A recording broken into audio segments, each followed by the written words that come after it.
Ya, baik. Assalamualaikum warahmatullahi wabarakatuh. Perkenalkan, nama saya Muhammad Asri Eka Pratama.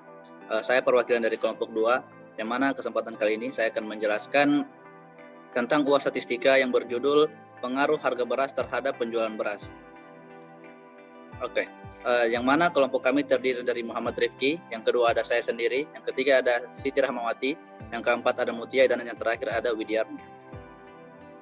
Yang mana ada 3 poin yang diangkat, yaitu tentang menjelaskan data yang diperoleh, yang kedua ada penjelasan cara penginputan data pada SPSS, dan yang terakhir ada frekuensi data atau output. Oke, baik, masuk ke poin yang pertama, yaitu menjelaskan data yang diperoleh. Tidak bisa dipungkiri, beras merupakan kebutuhan pokok paling penting di masyarakat Indonesia. Mengingat perannya sebagai komoditas pangan utama masyarakat Indonesia, tercapainya kecukupan produksi beras sangat penting sebagai salah satu faktor yang mempengaruhi terwujudnya ketahanan pangan nasional. Hal ini terlihat dari tingkat partisipasi konsumsi beras di Indonesia yang masih sangat tinggi, yaitu di atas 95%.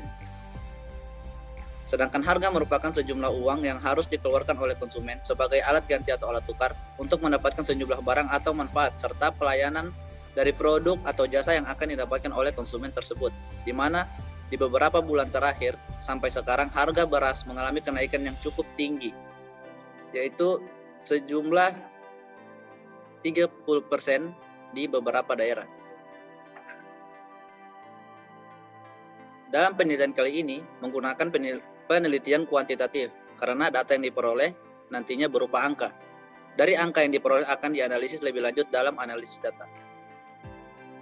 Dalam penelitian ini, sumber data yang diperoleh berasal dari data sekunder, yaitu data artikel, jurnal, serta situs di internet yang berkaitan dengan penelitian yang dilakukan. Variabel penelitian. Variabel penelitian terbagi menjadi 2, yaitu variabel terikat. Variabel terikat merupakan variabel yang diperoleh oleh variabel bebasnya. Dalam laporan ini, yang menjadi variabel dependen adalah penjualan beras. Yang kedua, variabel bebas merupakan variabel yang mempengaruhi variabel terikatnya. Dalam kasus ini, yang menjadi variabel bebas adalah harga beras. Metode analisis data. Metode analisis data yang kami gunakan yaitu melihat merangkap pemikiran teoritis. Maka teknik analisis data yang digunakan dalam penelitian ini adalah analisis kuantitatif dengan menggunakan frekuensi SPS.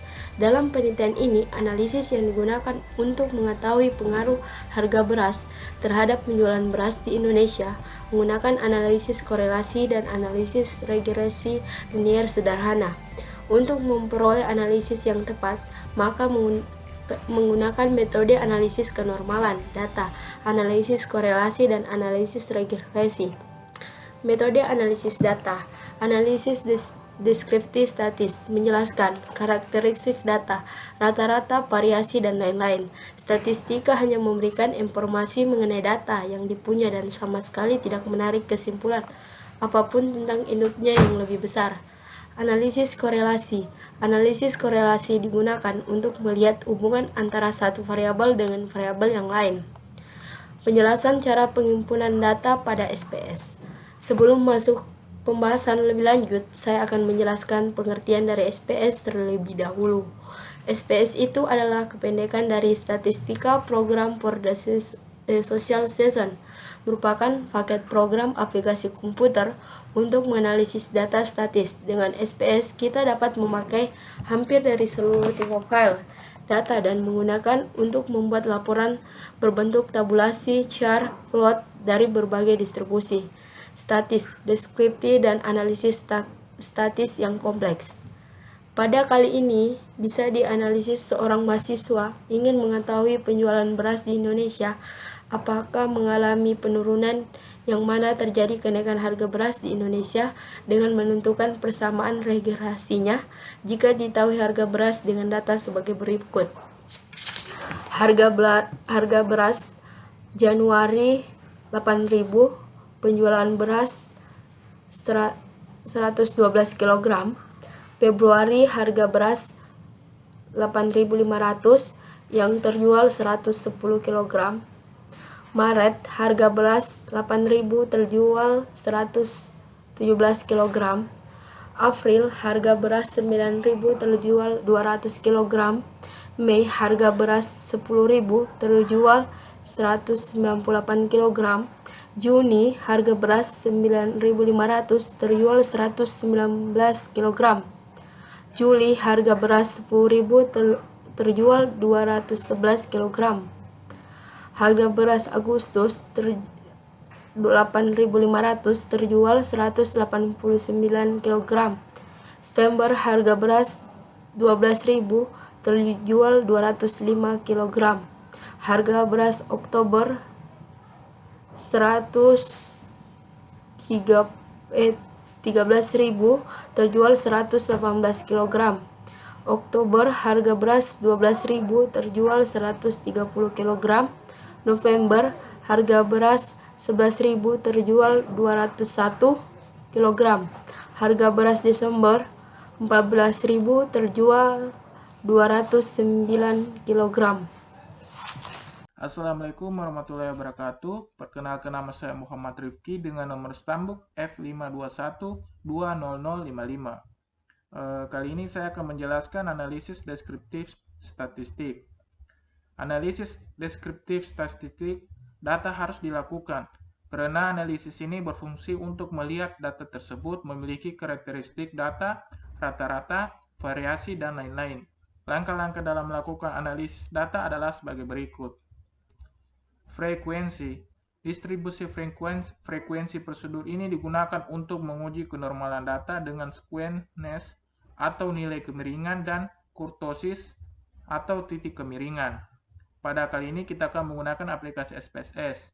Pada menu SPSS, kita akan masuk ke menu analis, kemudian deskriptif statistik, dan kemudian kita masuk ke menu frekuensi. Maka akan ditampilkan kotak dialog frekuensi sebagai berikut. Untuk langkah kerjanya, pertama, A. Buatlah variabel view terlebih dahulu dan isikan gambar seperti yang ada pada gambar di samping. B. Setelah membuat variabel view, buatlah data view dan isikan data seperti yang ada pada gambar di samping. Kemudian C. Pilih analis, kemudian pilih deskriptif, lalu frekuensi. D. Pindahkan variabel mana yang akan diuji kenormalan datanya, kemudian pilih statistik. Dan E. Pilih skewness dan kurtosis, kemudian klik continue. Distribusi deskriptif. A. Data itu disebut normal jika nilai z-score yang muncul sebagian besar terletak di antara 1,96. Analisis deskriptif statistik deskriptif, maka akan ditampilkan kotak dialog deskriptif. Pindahkan variabel mana yang akan diuji kenormalan datanya. Kemudian klik Save Statistic Value Yes Variable. Demikian penjelasan saya. Materi selanjutnya akan dibacakan oleh teman saya. Terima kasih. Oke, distribusi deskriptif. C. Nilai Z0 akan muncul pada data statistikanya. D. Pada tabel 0 di samping diketahui bahwa nilai Z-score munculnya sebagian besaran terletak di antara, maka data tersebut adalah normal. Di sini di samping adalah sebuah data, yaitu data view yang terletak dari 15 data. Next.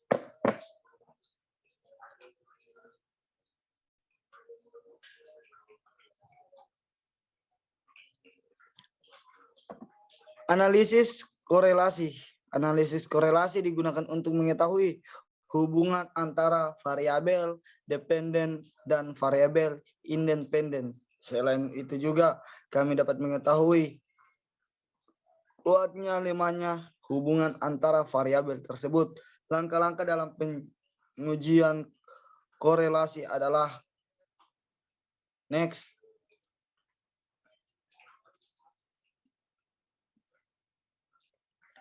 Analisis korelasi. Korelasi analisis yaitu correlaten bivariate. Maka kami ditampilkan kotak-kotak dialog bivariate. Correlation, semua variabel menurut pada file data akan ditampilkan pada kotak data variabel.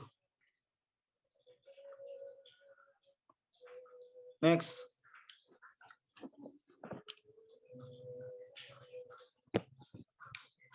Korelasi. A, pilihan, analis, kemudian korelasi dan Vivaret.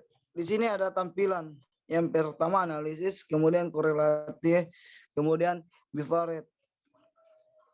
Tampilan di sampingnya.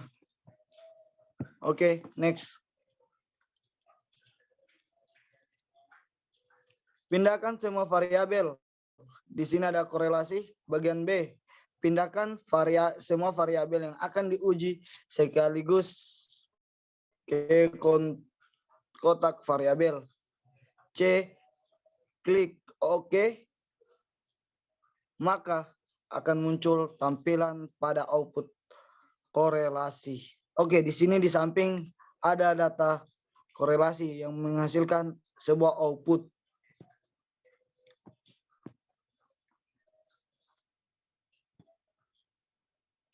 Oke, next.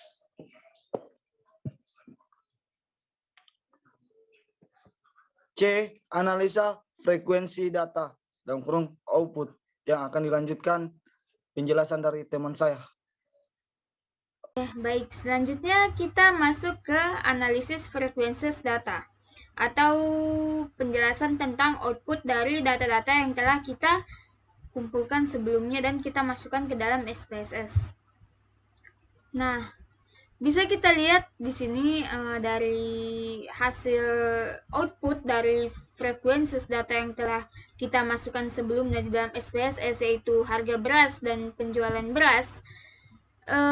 Di sini kita memperoleh nilai untuk berdasarkan harga beras itu sweetness-nya itu ada 0,857, sedangkan kurtosisnya itu minus 0,946. Sedangkan berdasarkan penjualan beras, sweetness-nya itu dia bernilai minus 1,279 dan kurtosisnya itu bernilai minus 1,340.